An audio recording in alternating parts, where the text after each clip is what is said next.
Hola, muchas gracias por acceder a participar de la entrevista. Para empezar, ¿me podría decir por favor su nombre completo, Ronnie Campos Álvarez, a su edad, 50. a nivel educativo? Trabajo en educación, soy coordinador general de un colegio Ok, superior. empecemos con las preguntas. Para empezar, ¿cuál considera que fueron los principales problemas económicos, políticos y o sociales que se vivieron en el gobierno de Alberto Fujimori en Perú? Bueno, lo que más resaltó fue el famoso el show económico, donde se disparó el valor de la moneda.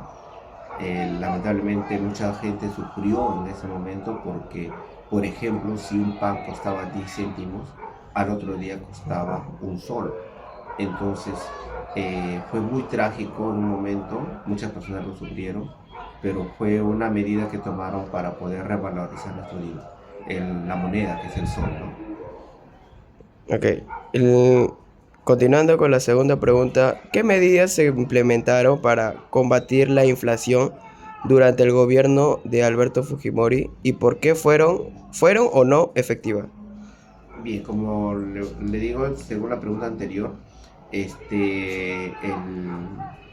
show económico que lo tomaron en cuenta en el gobierno de Fujimori fue una medida de alguna manera peligrosa, pero sí fue muy necesario, porque de esa manera se controló la inflación y también de esa manera podríamos nuestra moneda tener mayor valor, porque nosotros teníamos el INTI, en donde 1000 INTIs era el valor de un sol actualmente, o sea, era mucho billete, mucho dinero, muchas monedas y poco valor, ¿no? Entonces, fue necesario. Ok. Continuando con la tercera pregunta, ¿qué políticas sociales se implementaron durante el gobierno Fujimori para abordar la pobreza y la desigualdad en el país? Bueno, de alguna manera, lo que hicieron fue las ollas comunes, este, el cual a las comunidades de mayor pobreza les hacía llegar productos alimenticios para que los preparen y puedan disfrutar de un alimento las personas de menos dinero, ¿no? Las ollas comunes, también se organizaron para los comedores populares y de esa manera contrarrestaban, ¿no? Después, en cuanto a lo social, no, el gobierno de Fujimori también es necesario decirle de que casi no había sindicatos porque el hecho del terrorismo lo relacionaban también con ello. Entonces, sindicalistas no había. Y es ahí que no se dejó notar esa, esa desconformidad de la población. Continuando con la con la siguiente pregunta, ¿qué opina de las medidas que se realizaron por el gobierno de Fujimori para combatir a los grupos terroristas como el Movimiento Revolucionario Tupac Amaru y Sendero Luminoso? Bien, las medidas fueron buenas, pero la ejecución no tan buena. La razón es que los militares, que estaban muy bien preparados, sí combatían, pero dentro de ese rubro había militares que no tenían esa preparación, por lo tanto a veces vulneraban muchos derechos de algunas poblaciones. Por ejemplo, en la selva, en Cajamarca, la población no sabía si les atacaba el terrorismo o les atacaban los militares. ¿Por qué? Porque ambos atacaban con mucha fuerza, mataban y eliminaban a muchos familiares de ellos. Entonces, el plan podría haber sido bueno.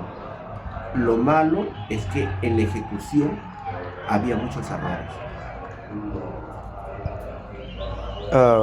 Durante el gobierno de Fujimori se realizó una campaña de control demográfico que consistió en la esterilización de miles de mujeres, sobre todo de campesinas e indígenas. ¿Qué opinas sobre esta política? Vulneraron un derecho importante, el derecho a la decisión de la mujer si tener hijos o no. ¿Por qué? Porque para hacer eso no les comunicaron. sino lo hacían de manera clandestina o con alguna mentira. Entonces las mujeres se daban cuenta después que habían sido esterilizadas, el cual en un momento, pues según su pensamiento asiático, habrá sido muy bueno controlar la natalidad porque había muchos niños y mucha pobreza, pero se vulneró un derecho, el derecho a la libre elección de tener hijos o no. Entonces ahí estaría lo malo, que no fue consultado, sino fue obligado prácticamente, ¿no? Ok. Continuando con la sexta pregunta, ¿conoce las medidas que se tomaron durante el gobierno de Fujimori para controlar la prensa y cuáles fueron sus repercusiones en la libertad de expresión? Sí, justamente como yo le decía hace un momento sobre los grupos, los sindicalistas. Si había personas que decían lo contrario, ellos lo calificaban de terroristas. Por lo tanto, igual cuando la prensa cuestionaba su accionar, ellos empezaron a perseguirlo. Tenemos periodistas que han sido incluso sometidos a algunas acciones como rehenes, o también como les secuestraban prácticamente a ellos para que cambie su opinión o su parecer en cuanto a la prensa que daban a conocer a la comunidad. Entonces, hubo periodistas que han desaparecido. Algunos mencionan que fueron terroristas, otros mencionan que fueron enviados por el gobierno para desaparecer. Eso que hasta ahora se está juzgando. Hasta ahora se está juzgando quiénes fueron los militares, y si fueron los militares, quiénes los ordenaron, y los terroristas, que también sabemos que ellos también estaban en contra de la prensa. ¿Por qué? Porque daban a conocer lamentablemente su accionar, ¿no?, de ellos. Entonces, lamentablemente fue una época muy contradictoria, porque por un lado se hacían bien las cosas y por otro lado se vulneraban los derechos, ¿no? Sí. Para terminar con la última pregunta, ¿cuáles fueron los eventos que llevaron a la caída del gobierno de Fujimori en el año 2000 y qué consecuencias tuvo para el país? Bien, mire, lo que predominó bastante para que caiga el gobierno de Fujimori fue el exceso de confianza que se tuvo este gobierno en perpetuarse, en querer ser gobernante por muchos años. Recordemos que gobernó 15 años seguidos y ellos querían seguir gobernando. Entonces, esa cantidad de años hizo de que muchas personas estén metidos en actos de corrupción. Entonces, no querían soltar esos ingresos económicos y por lo tanto se querían hacer del poder a como de lugar. Eso dio lugar de que la prensa y otros partidos políticos lo denunciaran y decaigan. Y también uno de ellos es que compraban prensa para que ellos, con la finalidad de perpetuarse en el gobierno, compraban prensa, como se ha visto en los videos cuando daban maletines de dinero a los dueños de los canales.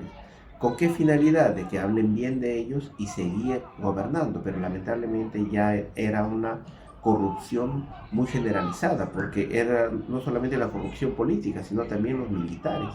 Los militares también estaban de por medio en ello. Entonces, ahí decae el gobierno y bueno, pues, ¿y quiénes fueron los que tumbaron prácticamente el gobierno? Fueron señoras que de alguna manera estaban involucradas sentimentalmente también con los gobernantes, como en el caso de su asesor principal, Vladimiro Montesinos. Él fue, digamos, abandonado, criticado, en algún momento traicionado por una dama. Entonces ella dejó libre los videos, o le dio los videos a la prensa, y a partir de ahí empezó a decaer el gobierno. Y luego Fujimori también, lamentablemente, confiaba mucho en esa persona, en donde pues al desaparecer Vladimiro Montesinos, prácticamente bajó el gobierno de Alberto Fujimori, que tuvo que huir para que de alguna manera él pueda salvarse de la cárcel, pero luego fue encarcelado, ¿no? Listo. Muchas gracias por participar en la entrevista. Ok, gracias, amigo.